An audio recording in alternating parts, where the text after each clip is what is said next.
Doctor Sasi Tharoor കേരളത്തിന്റെ വ്യവസായ മേഖലയുടെ വിപ്ലവത്തെ സംബന്ധിച്ചു അല്ലെങ്കിൽ അതിന്റെ വളർച്ചയെ സംബന്ധിച്ചു ദ ന്യൂ ഇന്ത്യൻ എക്സ്പ്രസ് എന്ന ദേശീയ മാധ്യമത്തിന് നൽകിയ ഒരു ലേഖനം അല്ലെങ്കിൽ ഒരു ആർട്ടിക്കിൾ അതിപ്പോ കേരളത്തിലെ കോൺഗ്രസുകാർക്ക് വല്ലാത്ത പൊള്ളലേൽപ്പിച്ചിട്ടുണ്ട്. അല്ലെങ്കിൽ കോൺഗ്രസ് നേതൃത്വം ആ ഒരു പരാമർശത്തിൽ വല്ലാതെ ഒരു പെട്ട അവസ്ഥയാണ്.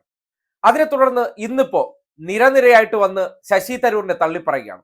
ഒന്നാമത്തെ കാര്യം, ലോക പരിജ്ഞാനമുള്ള ഒരു വ്യക്തി പറഞ്ഞൊരു സ്റ്റേറ്റ്മെന്റ് ആണ്. അദ്ദേഹം നേരത്തെ കേരളത്തിന്റെ വ്യവസായത്തെക്കുറിച്ച് വിമർശിച്ചിരുന്ന ആളാണ്. ഇന്നിപ്പോ അതിനെക്കുറിച്ചുള്ള മാറ്റങ്ങൾ കണ്ടു മനസ്സിലാക്കിയതിനു ശേഷം ദ ന്യൂ ഇന്ത്യൻ എക്സ്പ്രസ് എന്ന മാധ്യമം അദ്ദേഹത്തെ സമീപിക്കുകയാണ്. എന്താണ് കേരളത്തെ വ്യവസായത്തെ സംബന്ധിച്ചുള്ള അദ്ദേഹത്തിന്റെ ഇപ്പോഴത്തെ അഭിപ്രായം അറിയാൻ വേണ്ടി.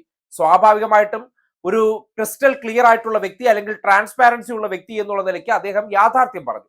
യാഥാർത്ഥ്യം പറയാൻ പാടില്ല, അതാണ് ഇവിടുത്തെ പ്രശ്നം. അതിനെ തുടർന്നാണ് ഇന്നിപ്പോ വന്ന് നിരനിരയായിട്ട് നിന്ന് അദ്ദേഹത്തെ തള്ളി പറയുന്നത്. അദ്ദേഹത്തിന് കേരളത്തെ വ്യവസായത്തെക്കുറിച്ച് ഒന്നും അറിയില്ല.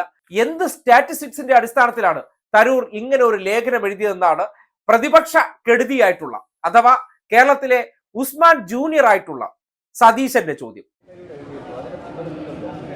അല്ല, കേരളത്തിൽ മികച്ച വ്യവസായ അന്തരീക്ഷം